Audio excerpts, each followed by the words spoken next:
রাস কবে চলে গেছে সেই শুক্রবারে, আর আমি আজকে ভিডিও পোস্ট করছি শুক্রবার। দেখো, রাসের ভিডিও টুকটাক পোস্ট করেওছি, কিন্তু গৌরাঙ্গিনী মায়ের কাছে যাওয়ার ভিডিওটা কিন্তু সবসময় অন্যরকম থাকে। তবে হ্যাঁ, খুব যে ফোন বার করে ভিডিও করতে পেরেছি এমনটা নয়, ছোট ছোট কিছু জায়গা ধরে রাখা স্মৃতি হিসেবে। মাকে অনেক আগেই নিয়ে যাওয়া হয়েছে, তাই আমরা অনেক পরে দেখতে পাচ্ছি। রাধাবাজারে গিয়ে দাঁড়িয়েছিলাম, সেখানে একটু বাজনা বাজাতে সবার মধ্যে একটা আনন্দভর কাজ করে, সবাই খুব নাচানাচি করে। তারপরে মায়ের অপেক্ষায় এই ধাক্কা-ধাক্কি, তাড়াতাড়ি দৌড়ানো, এগুলো যেন একটা আবেগ, কত ভালো লাগা। কত মানুষ অপেক্ষা করে এই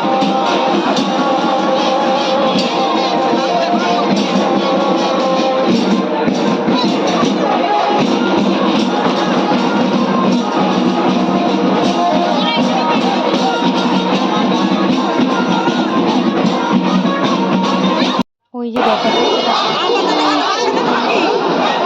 দৌড়াদৌড়ি করছে।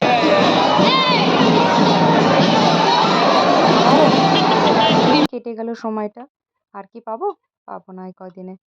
আবার সেই একটা বছর পরেই একটা দিনের জন্য অপেক্ষা। তারপরেও সেই একটা দিনে কত সমস্যা সবার থাকে, সবাই সেদিন আনন্দ করে।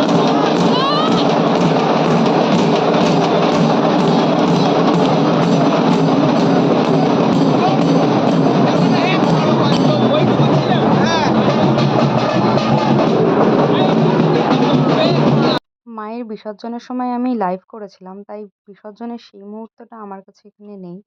যতটা পেরেছি আমি ভিডিওতে নিয়েছি, কিন্তু সবার হাতে ফোন। কিন্তু ফোন থাকলে কি হবে, সবার হাতে কিন্তু অ্যাপেলের সেট ছিল। যাই হোক, খুব ভালো লাগছিল। আমার অত দামি সেট নয়, যেটুকু আছে আমি আমার মতো করে ভিডিও করেছি। ধরে রেখেছি ভিডিওর মাধ্যমে আমার স্মৃতিটাকে।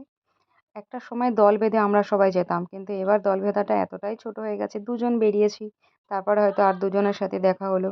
শেষে আমি একাই দাঁড়িয়ে ভিডিও করছিলাম, পূজাদির সাথে ছিল।